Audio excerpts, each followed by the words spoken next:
Halo teman-teman semua, selamat datang di channel Khotibudin Mahmud. Di channel ini aku akan sharing tentang dunia pangan, sains behind food, berita-berita tentang pangan, dan juga pengalaman-pengalamanku selama di kampus maupun pasca kampus.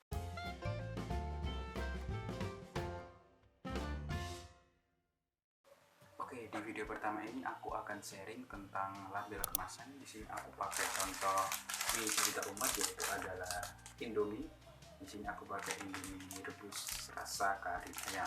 Label kemasan ini berfungsi untuk menampilkan informasi dari suatu produk pangan kepada para konsumen seperti merek, kemudian jenis pangan olahan, kemudian komposisi, kemudian berat bersih, dan lain-lain. Untuk detailnya kita akan bahas di bagian berikutnya. Sesuai dengan Perkab BPOM nomor 31 tahun 2018, setidaknya ada 9 keterangan yang harus dicantumkan pada label pangan. Yang pertama adalah nama produk. Nama produk ini terdiri dari dua jenis, yaitu adalah pertama, nama jenis pangan olahan, yang kedua adalah nama dagang atau merek. Nama dagang atau merek ini mungkin sudah familiar di telinga kalian semua, contohnya yaitu adalah Indomie, kemudian Buah Vita, kemudian Pocari Sweat, itu merupakan nama dagang atau merek. Yang kedua adalah nama jenis pangan olahan. Nah, ini sesuai dengan peraturan Perkab BPOM juga tentang kategori pangan. Ada banyak sekali kategori pangan, mulai dari susu, lemak, kemudian sampai sari buah. Untuk produk Indomie ini, nama jenis pangan olahannya yaitu adalah mie instan. Nah, menurut peraturan Perkab BPOM tentang kategori pangan, definisi dari mie instan itu adalah produk yang dibuat dari bahan baku utama tepung terigu, bla bla bla bla bla, dan matang setelah dimasak atau diseduh menggunakan air mendidih atau air panas dalam waktu singkat. Kemudian keterangan yang kedua adalah komposisi. Komposisi ini sederhananya adalah bahan-bahan yang digunakan untuk membuat produk tersebut, yaitu terdiri dari bahan baku, kemudian bahan tambahan pangan, dan bahan penolong. Nah, info penting, komposisi ini disusun berurutan dimulai dari bahan yang paling banyak digunakan. Di sini untuk komposisi mie-nya sendiri dari Indomie, yang pertama disebutkan yaitu adalah tepung terigu. Berarti untuk mie dari Indomie ini paling banyak menggunakan bahan tepung terigu. Kemudian bumbu pertama disebutkan adalah garam. Berarti bumbu tersebut bahan yang paling banyak digunakan adalah garam. Terus keterangan yang ketiga itu adalah berat bersih atau isi bersih, atau biasa mungkin di kemasan-kemasan itu adalah neto.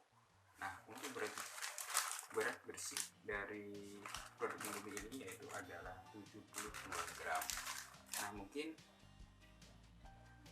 berat bersih ini sangat penting bagi orang-orang atau konsumen yang sangat perhitungan sekali. Misalkan dia yang beli produk susu, walaupun mungkin secara kemasan dia tingginya sama, cuman secara isi mungkin dia berbeda. Ada yang satunya itu 900 ml, kemudian yang satu itu adalah 1000 ml atau 1 liter. Nah, itu mungkin bagi konsumen-konsumen tertentu akan sangat memperhatikan salah satu keterangan berat bersih tersebut. Kemudian yang keempat itu adalah nama dan alamat produsen atau pihak yang mengimpor. Nah, untuk produk Indomie ini adalah produk lokal, jadi untuk nama produsennya di sini adalah PT Indofood CBP Sukses Makmur Tbk yang beralamat di Jakarta, Indonesia. Nah, itu mungkin hal-hal general yang perlu diketahui oleh para konsumen. Kemudian yang kelima adalah halal bagi yang dipersyaratkan. Nah, mungkin ini sangat penting untuk produk yang beredar di Indonesia, karena di Indonesia sebagian besar masyarakatnya adalah masyarakat muslim, sehingga mereka pasti yakin ketika membeli produk yang sudah terdapat label halalnya. Nah, untuk produk Indomie ini sudah terdapat label halal sangat jelas di bagian pojok kanan bawah kemasannya. Nah, kemudian yang ke-6 yaitu adalah tanggal dan kode produksi. Nah, contohnya di produk Indomie ini adalah kode produksinya yaitu SMG B207-238. Nah, mungkin ini dibuat di Semarang karena ada kode SMG-nya. Terus keterangan yang ketujuh adalah keterangan kadaluarsa. Kadaluarsa merupakan batas akhir suatu pangan dijamin mutunya sepanjang penyimpanannya mengikuti petunjuk yang diberikan oleh produsen. Jadi bukan berarti ketika suatu produk pangan itu sudah melewati tanggal kadaluarsanya, produk pangan itu menjadi beracun. Tidak semua ya, tidak semua produk pangan seperti itu. Mungkin sebagian produk pangan yang sudah melewati tanggal kadaluarsanya itu menjadi melempem, atau mungkin kalau produk bubuk mungkin dia menjadi padat seperti itu. Nah, untuk produk Indomie ini tanggal kadaluarsanya yaitu adalah 30 Juli 2021.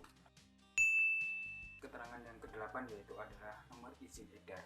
Nomor izin edar ini terdiri dari 3 jenis, yaitu adalah BPOM RIMD, kemudian ada BPOM RIML, dan PIRT. Nah, untuk produk Indomie ini sudah pasti adalah BPOM RIMD. Kalau kita bahas 3 jenis izin edar tadi mungkin akan jadi satu video yang lain ya. Jadi kita lanjut ke keterangan yang ke-9 yaitu adalah asal-usul bahan pangan tertentu. Misalkan yaitu adalah asal-usul dari suatu bahan daging. Nah, ini sangat penting sekali untuk kehalalan suatu produk. Jadi konsumen tahu apakah produk ini berasal dari daging yang halal atau non halal. Kemudian terkait dengan juga fungsi kesehatan yaitu tentang alergi. Nah, di produk Indomie ini disebutkan yaitu adalah mengandung alergen.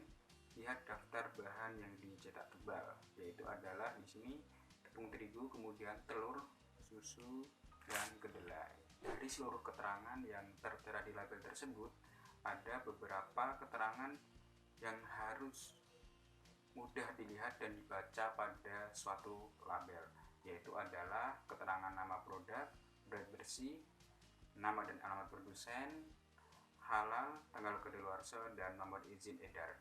Itu harus ditempatkan di bagian label yang paling mudah dilihat dan dibaca. Selain dari 9 keterangan tersebut, produsen juga dapat mencantumkan keterangan yang lain seperti informasi nilai gizi, kemudian peruntukan, kemudian cara penyajian, cara penyimpanan, klaim, dan lain-lain. Nah, untuk produk Indomie ini juga terdapat cara penyajian dan juga terdapat informasi nilai gizi. Nah, itu semua adalah 9 keterangan yang harus tertera pada label suatu produk kemasan pangan. Nah, sampai jumpa di video berikutnya.